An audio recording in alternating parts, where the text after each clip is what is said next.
The Chestertown Waterfront Coalition formed 3 or 4 months ago when we had a growing concern about funding for the marina and what was going to happen on Chestertown's waterfront.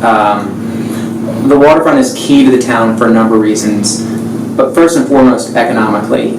It has the potential to be a big economic driver for the town and the county if it was in good shape, but it also has the potential to be a big suck on the county and on the town if it's left as it is and falls into the river, which is a real possibility. And as a coalition, we did not think that second scenario of having the marina literally fall into the river and sit there in disrepair for years was acceptable for a town and a county like Chestertown and Kent County. So we came together with the idea of supporting the town's efforts in Annapolis to get state funding to help restore the marina. He brought the group together. He very strategically asked 3 of the organizations in town that represent a lot of stakeholders. Downtown Chestertown Association, he invited Kristen to join the group.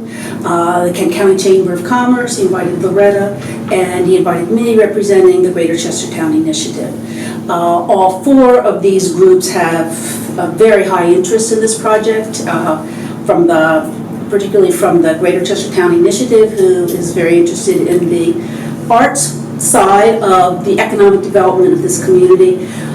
We already have this fabulous public arts master plan, and the waterfront is just a major piece of that plan. The path from the bottom of High Street all the way down to Radcliffe, all kinds of events taking place. Yeah. This, I think, is going to be an incredible driver for our economy. So, the business owners have, a very real understanding of the potential of tourism dollars that could be added if we actually have a functioning marina.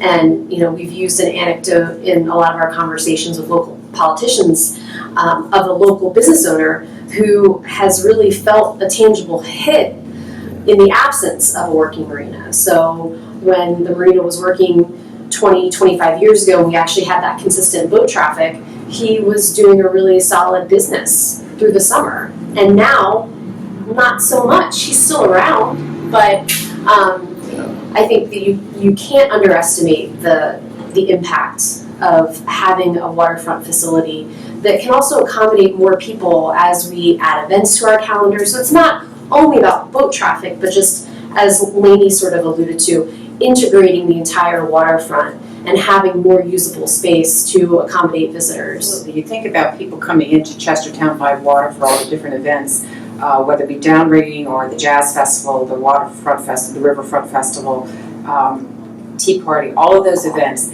they come to Chestertown, but they spread out throughout the county.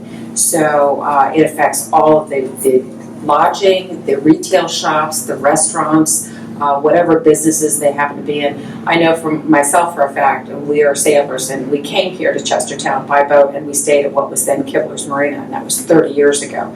And our sailing association has come back many times thereafter.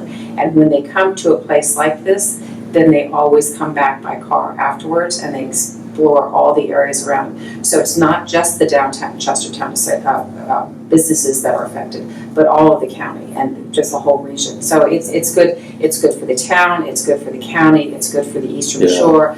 If you have been to the marina recently and you have looked at it, it's not hard to see that it is in trouble. The bulkheads that hold the river back from the land are falling in. It's silted in. It is a short number of years away from no longer being functional, and I don't think that's an exaggeration. Yeah. And then what do we have as a town and as a county? We have a derelict, rotting facility there that we continue to pay a mortgage on. The town is paying a mortgage on this every year. It could be contributing more towards that mortgage than it does, but right now we own it. The terms of the agreement by which the town purchased that marina prevent the town from selling it through 2022. So we're going to be paying a mortgage every year until 2022, and if we don't take positive action to fix it up, we can't we can't create income to pay off that mortgage, and then say we wanted to sell it in 2022 and it's a disaster. There's not going to be anyone who's left to want to buy it anyway. The funding that we're working on together as a coalition is an allocation from the governor's capital budget or the state's capital budget for $1.5 million. If all of those things come together, it won't quite finish out the entire marina, but it gets 90% of the way there. So that is the bulkheads, that is the new big docks, that is the dredging, that is raising the grade of the property that will allow the fish whistle to do their build out. And that's almost, I think, the new interpretive center down on the waterfront. So this will get us most of the way there. The other reason that I think the whole community needs to stand behind this project is that it is our only public access to the Chester River on 10 Mile, on the Chestertown side, 10 miles either way. That's just a critical piece, and environmentalists will tell you how important it is when they need to pass legislation for protecting the bay, cleaning up the waters, protecting our rivers, the watershed of the Chesapeake. It's critical that there is public access for the community, and I think that is just a very compelling reason for folks to get behind this. I think when I've spoken with people, the idea that there was always the question, well, why should the town own a marina? What do they know about running a marina? Well, the fact of the matter is we do own the marina. The town does own the marina. And as Drew mentioned earlier, we have a bond issue that we have to pay off. And we're paying principal and interest of $143,000 a year. And $50,000 of that, I think, is interest.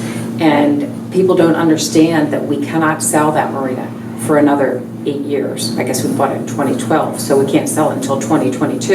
And if we don't do anything with it and it falls into complete disrepair, the value of it, the purchase price is going to drop considerably, so we'll lose even more money. So we're paying out money. So yeah, I think it behooves us as a town, as a county, as a community to go ahead and make the best effort to make this work. And even if it doesn't become a true profit-making enterprise, at least if we can break even, that's where we stand. And I think that is what people are not aware of. Whether it's a misunderstanding or not, I don't know that they're really aware of that, the financial issue there.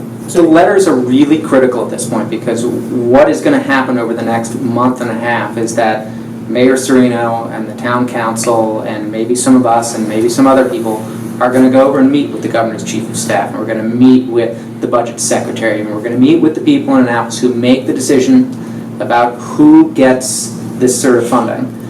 And if we can bring a big binder of 250 or 400 letters, the bigger that binder is, the more chance that we have of being successful. Part of the reason our groups are working together is that we have a reach of what did we decide? Over 350 businesses in Kent County. And so then, if you factor in individuals that we know, individuals that maybe have some, networking connections at the state level, we're reaching a lot of people. I think that if we get 400 letters of support and we go into the governor's office, I think it's very unlikely they're going to turn our back on us. I really do. I think that if we show significant interest in this and make our case that this is really important to our community, that will be listened to.